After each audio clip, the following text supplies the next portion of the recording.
All of your filings with this court the documents are unique in that they're gray and typed in all caps, and one of them it looks like filed in the United States District Court in the District of New Jersey. And then refusing to sign it. This court does no longer has jurisdiction, Your Honor. My case is on an appeal. On appeal where? The Court of Appeals. Okay, which district? The 10th District. That covers Franklin County, and we're in the 5th District. One thing is common among all sovereign citizens. They're incorrigible and impossibly stupid.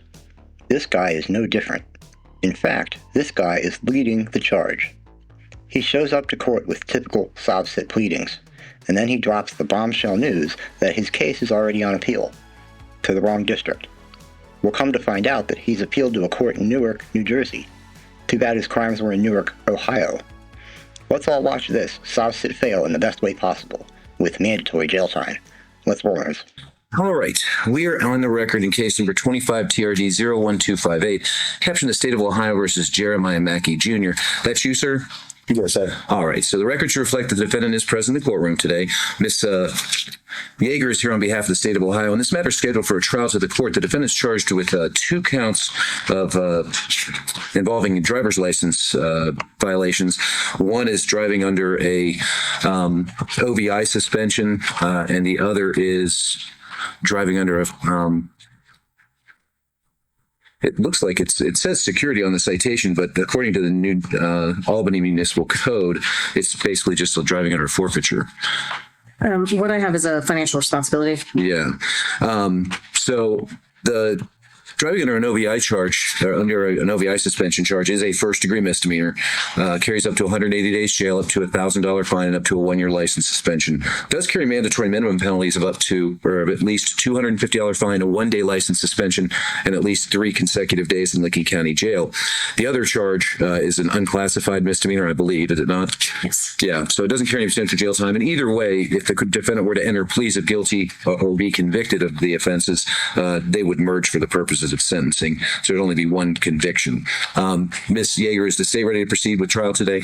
Yes, Your Honor. However, Mr. Mackey informed us he actually wanted this set for a jury trial, not a bench trial tonight. All right. And Mr. Mackey, what do you have to say about that? She is absolutely correct, Your Honor.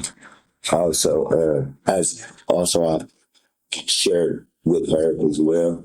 I have documents, if in fact, if I could serve the court. Why don't you just tell me what you have there first? These documents that I have is referring to a removal that's been passed on from the clerk, and as well, my case is in fact on an appeal at the moment. On appeal where? I'm sorry. On appeal where? It's on an appeal. In what court is what I'm saying. Where have you filed an appeal? The Court of Appeals. Okay, which district? The 10th District. Okay, now that covers Franklin County, and we're in the 5th District Court of Appeals. I'm sorry, it's the 5th District. You're absolutely right. 5th District. I'm assuming that your appellate paperwork is similar to what you've been submitting to the court. That's what it looks like. That one, or the... But just in general, all of your filings with this court are on this. It's kind of a unique. The documents are unique in that they're gray and they're typed in all caps, and one of them, it looks like, from what you just filed this morning, was filed in the United States District Court in the District of New Jersey in the Newark Division. You do have the right to have a trial by jury, but in order, in what we call a petty offense, and a petty offense is anything punishable by less than 1 year in prison, a jury trial is not automatic. It has to be demanded. And Rule 23 of the Ohio Rules of Criminal Procedure require that jury demand be made not less than 10 days before the scheduled bench trial. So your request for a jury trial would be untimely. Now, I'll entertain a position from the state in that regard. Do you intend to represent yourself throughout, whether you have a bench trial or a jury trial? Or did you want the court to, or are you going to ask the court to appoint an attorney to represent you? Represent myself, Your Honor. Okay. Well, I'm going to go ahead and I'm going to deny what I construe to be a motion to continue for the purpose of setting the matter for jury trial because the matter's been pending for quite some time. Let's see, all of February, all of March, and now halfway into April. And so the defendant did have an ample opportunity to submit a demand for trial by jury, but that demand was made in an untimely fashion today. So the record will reflect that the motion was made, but the court denied that. So your options at this point, Mr. Mackey, are to either have a trial. The state has indicated it's prepared to proceed, and you can obviously represent yourself. You have the right to, if you wish, to change your pleas from not guilty to guilty or no contest. But I do not believe the state is inclined to dismiss the charges. Is that correct, Ms. Yeager? Correct, Your Honor. All right. So how would you like to proceed? Would you like to have your trial today, or did you want to change your pleas from not guilty to guilty or no contest? Your Honor, if it please the court, I motion that this case be continued on or stayed because the case is now on an appeal in the 5th District Court of Appeals. Also, the case has been petitioned removed to the Ohio District Court under case 223 CV 02962 JLGCHG and to the New Jersey District Court under case 224 CV 03934 LEFJBC. The court's jurisdiction is divested until those courts determine otherwise. Basically, number one, your paperwork from that purports to be from the federal district court doesn't look like pleadings from the federal district court. Those are plain white paper with the case number in blue up at the top of the page, and that's not how yours are captioned. Furthermore, as far as jurisdiction is concerned, this court does have jurisdiction because this is an alleged violation of the traffic laws of the city of New Albany that is alleged to have occurred within Licking County. This court has jurisdiction over traffic offenses that are alleged to have occurred within Licking County. And by being here today and by entering pleas, you've waived any objection to personal jurisdiction over you. All right? Your Honor, I object on this bench trial. I do want a jury trial. Okay. And as I've already explained to you, you did not make your demand in a timely fashion. So the motion to continue and the request for a trial by jury is going to be denied. It doesn't sound to me like you don't want to, I know you don't want to change your pleas from not guilty to guilty or no contest. So at this time, I'm simply going to order or ask the prosecutor to call their first witness. Thank you. The state will call Officer Course to stand, please. Officer, please come forward, be sworn.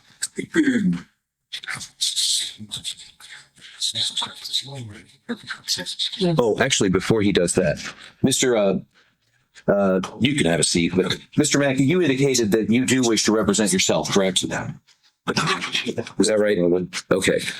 So you have the right to be represented by an attorney by hiring one of your choosing. You're also eligible to ask the court to appoint an attorney to represent you at no cost. If you qualified based upon your income, your expenses, your household size, the court would appoint an attorney to represent you. However, if it's your intention to represent yourself, it is necessary to execute a written waiver of the right to counsel. 1258. So I'm going to have the bailiff hand to you a form entitled attorney waiver. I'm just going to read it into the record in open court right now. It says, it's captioned attorney waiver, and it says, in open court and on the record, I hereby waive my right to an attorney in this case. I've been fully advised of my right to be represented by an attorney, including my right, if applicable, to have an attorney appointed by the court at no cost if I qualify. I agree to proceed without an attorney at this time. I have been advised of the charges against me and the maximum possible sentence that they carry. I've also been advised if there are any mandatory minimum penalties which might apply. And then it says, in witness whereof I have hereunto subscribed my signature this 11th day of April 2025. So if it is your intention to represent yourself and to waive your right to account to an attorney, go ahead and sign by the X there. But do please read that, because I'm going to make sure that you understand what it is. Yes, that Been objected to this. I object this trial. I'm sorry, I didn't hear what you said. Refusing to sign this, Your Honor. At this moment, I'm not refusing to sign it. This court jurisdiction has been divested. Well, I've already ruled on that, and that can certainly be appealed at a later time. But this part of the case, this portion or this part of the process is going to go forward. If you later appeal, if you're found guilty, I'm not saying you will be, but if there's a conviction that's entered, you have the right to appeal to the 5th District, arguing that this court never had jurisdiction over you, which means basically this would all not count. But you don't get to make, I've already made the determination that the court does have jurisdiction over you. If you don't want to sign that form, obviously I can't make you do that, but I will declare what's called a constructive waiver of counsel. And what that means is you've said out loud that you wish to waive your right to counsel, that you want to represent yourself. I'm going to accept that as a valid waiver of counsel, even if you don't wish to sign that. So, Ms. Kyle, if you'll bring this back to me, and for what it's worth, Mr. Mackey, this was filed with the court, and I do have a copy of that, and I did look at it, okay? All right, very well. Please swear in the witness. Do you solemnly swear or do you affirm the testimony about to give is the truth, the whole truth, and nothing but the truth under penalty of perjury? I affirm.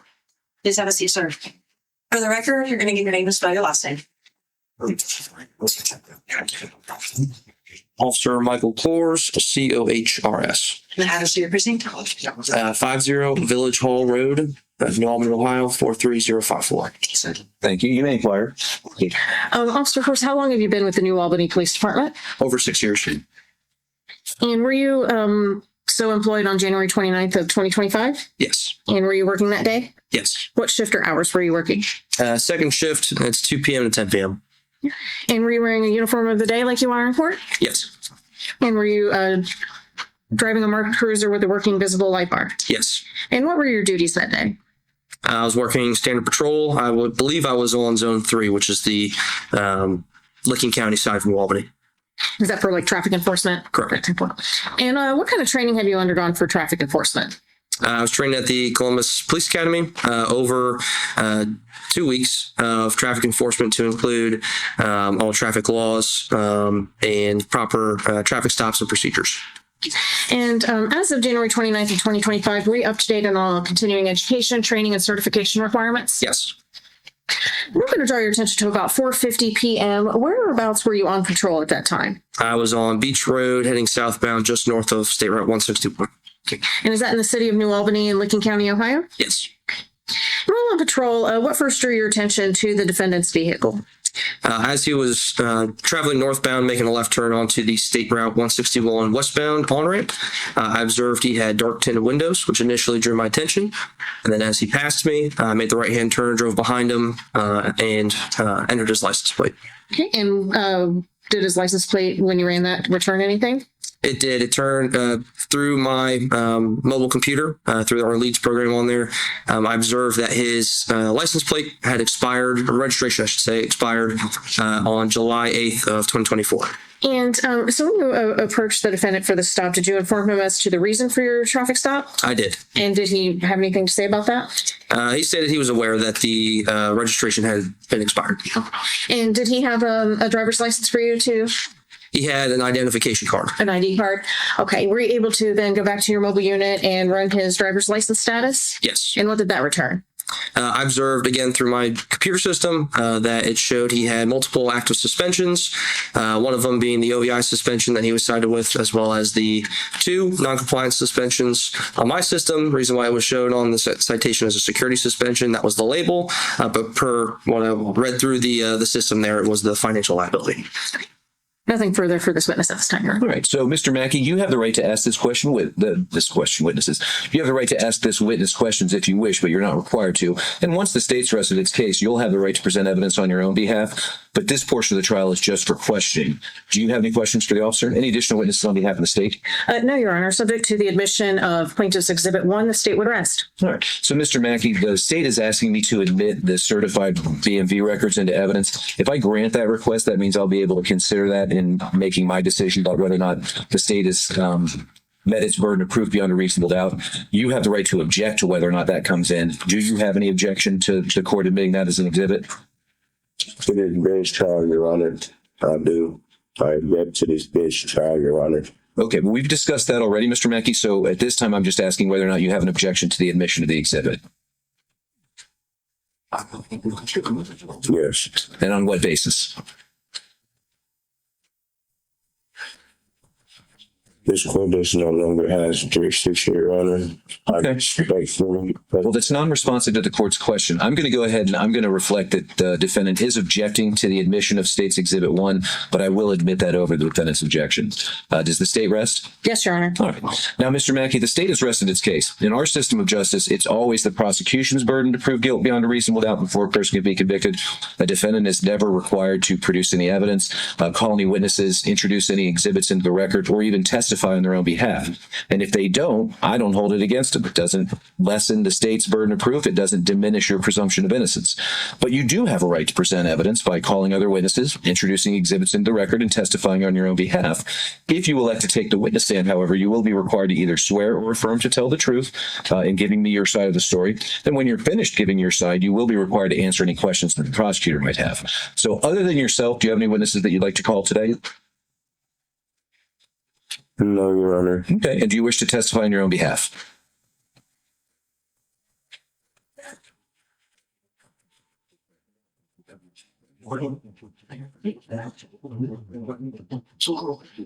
Your Honor, I object on this bench trial. Respectfully, Your Honor.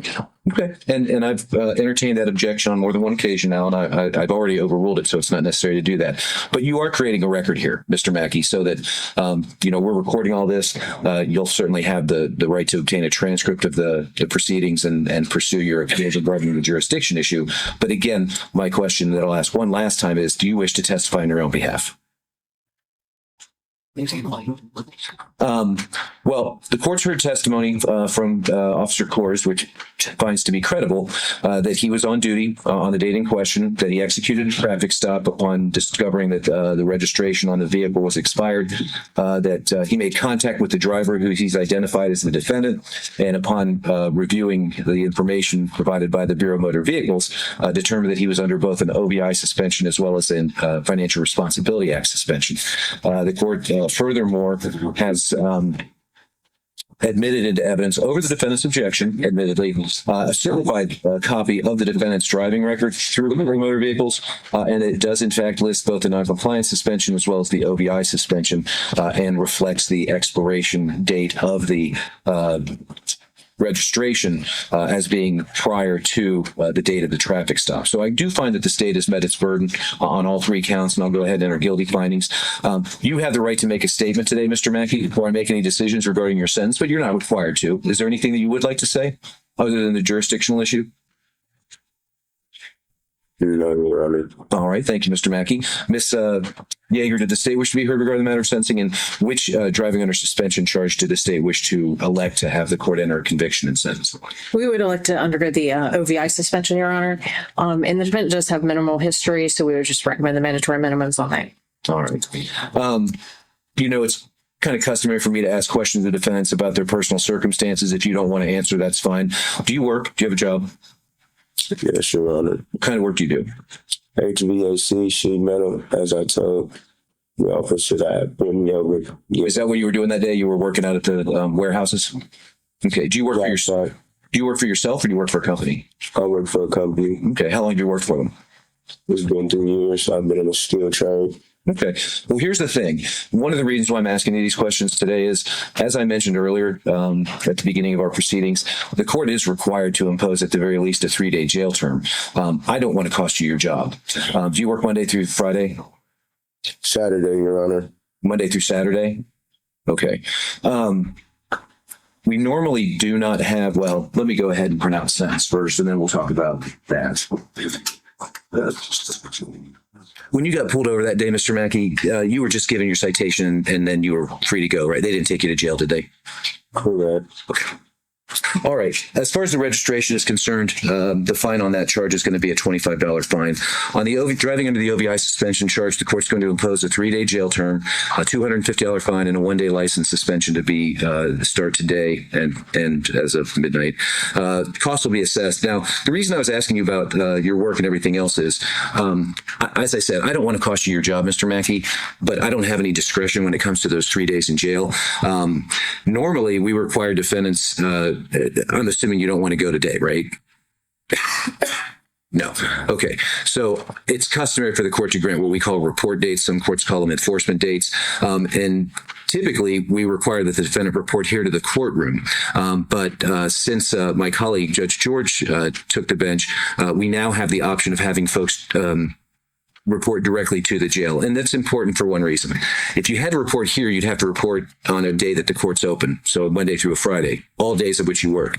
But if I order that you report to the jail on a Sunday, at least one of those days, you won't, of the 3 days, you won't be missing work. Okay. Would you like for me to grant you a report date to the jail on a Sunday? I mean, I know you don't want me to impose any jail at all, but under the circumstances, would you prefer that I make it so that you report to the jail on a Sunday so you only miss 2 days of work? Okay. All right. Let's set it out a little bit just to give you some an opportunity to make those arrangements with your work. Let's go ahead and I'm going to have you report directly to the jail on Sunday, May the 4th. And that's located at 155 East Main Street here in Newark. And the bailiff will give you all the information that you need. I said, what did I say? The 4th? Yes. Yes. Okay. So you're not the first person who's come through court with these arguments that you're making regarding jurisdiction and the right to travel and things of that nature. I don't know whether you genuinely and sincerely believe that that's the law. I'm here to tell you that it's not. But even if you do, I got to tell you, a lot of times folks who espouse these arguments just continue to find themselves in court and they don't win against the system. It may be unfair in your mind. I get that. I understand.